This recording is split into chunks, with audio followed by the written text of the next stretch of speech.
Nesse vídeo vamos tratar aqui do mercantilismo, sistema econômico típico da Idade Moderna.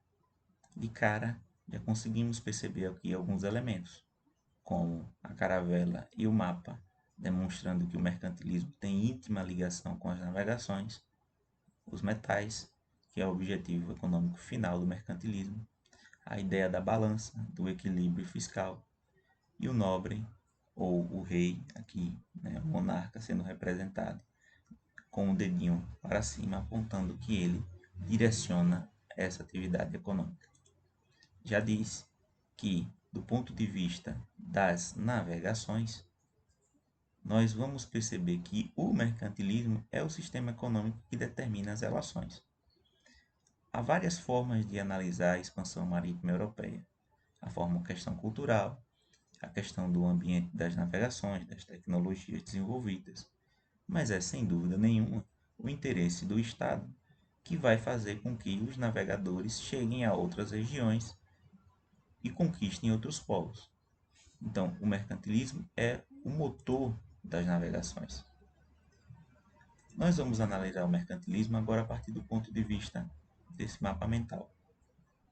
Primeira coisa para a gente saber é que o mercantilismo é o sistema econômico que é dominado pelo Estado.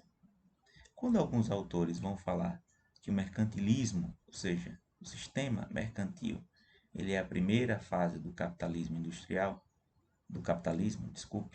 é muito comum os alunos confundirem o mercantilismo e pensar que havia aí, como havia no capitalismo industrial, uma ideia de liberdade econômica. Não. O mercantilismo preza pela atividade econômica comercial, mas que é um sistema econômico dominado pelo Estado. A segunda coisa que eu quero destacar é que a participação econômica do clero e da nobreza no mercantilismo ela é irrelevante. Se estivermos tratando da questão política, nós vamos analisar a participação de todos os estados, de todas as, entre aspas, classes vigentes na época. Mas esses estamentos, eles não fazem parte do mercantilismo diretamente. Então, desprezemos a participação do clero e da nobreza na questão da atividade econômica mercantilista. A outra categoria que vai fazer parte, e é muito importante, é a burguesia, porque é ela que vai desenvolver a atividade econômica. Em termos de trabalhadores, que também faz parte do terceiro estamento, ou terceiro estado, camponeses e outros trabalhadores, a gente tem que pensar de maneira diferenciada. Primeiramente, os camponeses e trabalhadores europeus. Eles estão, de certa forma, contribuindo para as atividades econômicas. Quando saem da Europa, quando participam das viagens de navegação, mas eles têm um poder decisivo muito pequeno. Outros trabalhadores que são importantes é que, nas colônias principalmente, nós vemos aqui a questão dos escravos. Mas lembre-se que esses escravos, eles nem podem entrar aqui na pirâmide social dessas nações europeias. Bom, já falei aqui dos papéis de cada um. Vamos agora entender a sequência. É a coroa, a monarquia, que incentiva ao mercantilismo, porque ela é a principal interessada em obter o objetivo econômico final. Ela incentiva, escolhendo quem pode participar das atividades econômicas e escolhendo que atividades econômicas são mais interessantes para ela. Exemplo, é a coroa portuguesa, que escolhe o cultivo da cana-de-açúcar aqui no Brasil, por já ter experiência e por haver uma série de incentivos e valorização do mercado do açúcar no mercado internacional. As atividades econômicas mais típicas do mercantilismo, as atividades comerciais, como o comércio das especiarias, o desenvolvimento de atividades nas colônias. Essas atividades tanto poderiam ser mineração, que é uma atividade que pode entrar aqui, como também nós podemos falar da própria agricultura no regime de plantation, que é o caso que vai acontecer no Brasil antes da mineração se espalhar. Há também as atividades de processamento de matéria-primas, como o industrialismo ou manufatura. No Brasil, percebemos que Portugal acabou desenvolvendo todas essas três atividades. Havia houve o comércio do pau-brasil, houve o desenvolvimento da colonização com a pecuária, com a expansão agrícola, e houve também a atividade de transformação da cana-de-açúcar em açúcar propriamente dito, ou seja, uma atividade manufatureira. Todas essas atividades nós vamos ver a interferência da burguesia, fosse ela diretamente comprando e vendendo, fosse ela financiando os navios que levavam e vendiam os produtos, ou comprando as mercadorias que eram produzidas, fosse ela emprestando dinheiro para qualquer uma dessas atividades.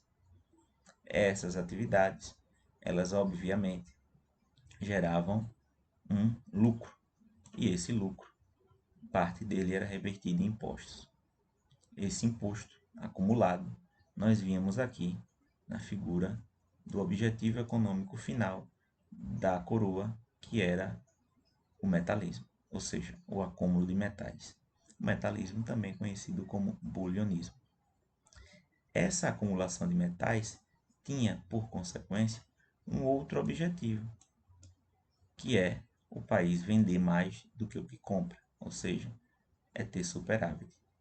Então veja que, tanto através das atividades típicas mercantis, como através da pirataria, que era uma atividade que também existia, pirataria essa se fosse desenvolvida de forma autônoma, ou se fosse desenvolvida com incentivo do Estado, esse saque era chamado de corso.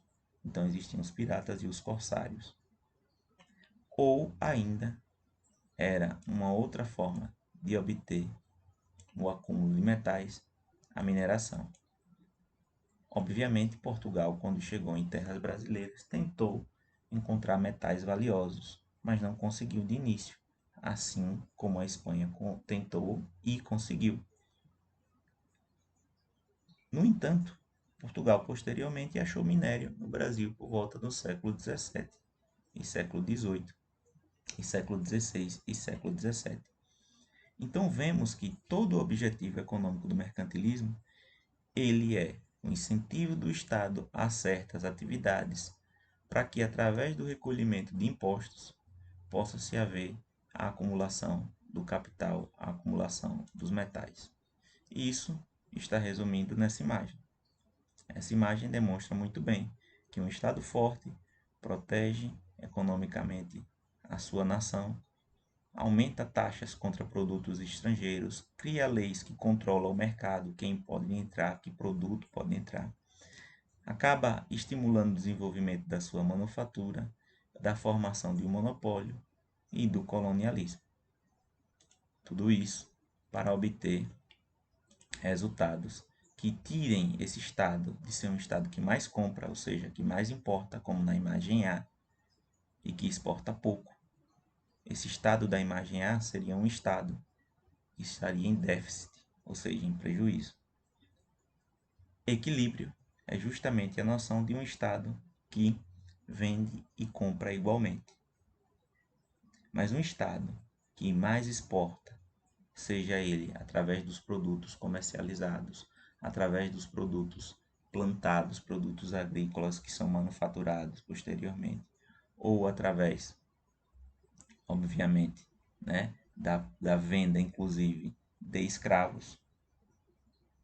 É um Estado que mais lucra do que o que compra. É um Estado que está em superávit, ou seja, que completa o ciclo econômico de maneira que a coroa deseja. É um Estado que consegue superávit e que, por obviedade, acaba tornando a coroa cada vez mais rica, mais poderosa, mais próspera e a nação fortalecida. É assim que nós vemos o ciclo do mercantilismo se completar.